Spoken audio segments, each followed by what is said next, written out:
ఓటుకు నోటు కేసులో రేవంత్ రెడ్డికి బెయిల్ వస్తుందా?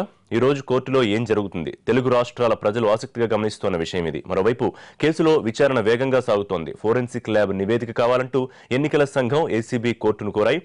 మత్తయ్య కేసు విచారణ సోమవారానికి వాయిదా పడింది.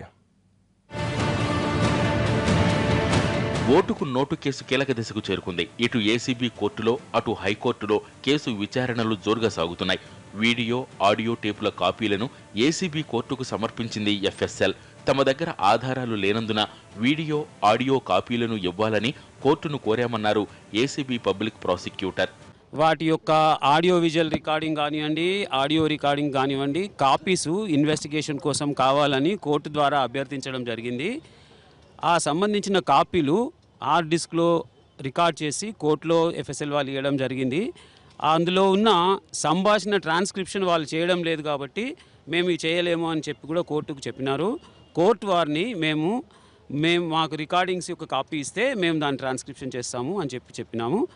ఈ వెరిఫై చేసిన తర్వాత కోర్టు వాళ్ళు ఆ కాపీస్ ఇస్తే మేము దాన్ని ట్రాన్స్క్రిప్షన్ చేస్తాం. మరోవైపు ఎలక్షన్ కమిషన్ కూడా ఏసీబీ కోర్టులో మెమో దాఖలు చేసింది. ఫోరెన్సిక్ సైన్స్ ల్యాబొరేటరీకి పంపిన హార్డ్ డిస్క్ టేపుల కాపీని తమకు అందించాలని మెమోలో పేర్కొంది. ఈ కేసుపై స్పందించిన రాష్ట్ర ఎన్నికల ప్రధానాధికారి కోర్టు తీర్పు తర్వాత ఈసీ చర్యలుంటాయని అన్నారు. ఏసీబీ ఇచ్చిన ఆధారాలను కేంద్ర ఎన్నికల సంఘానికి పంపించినట్లుగా తెలిపారు.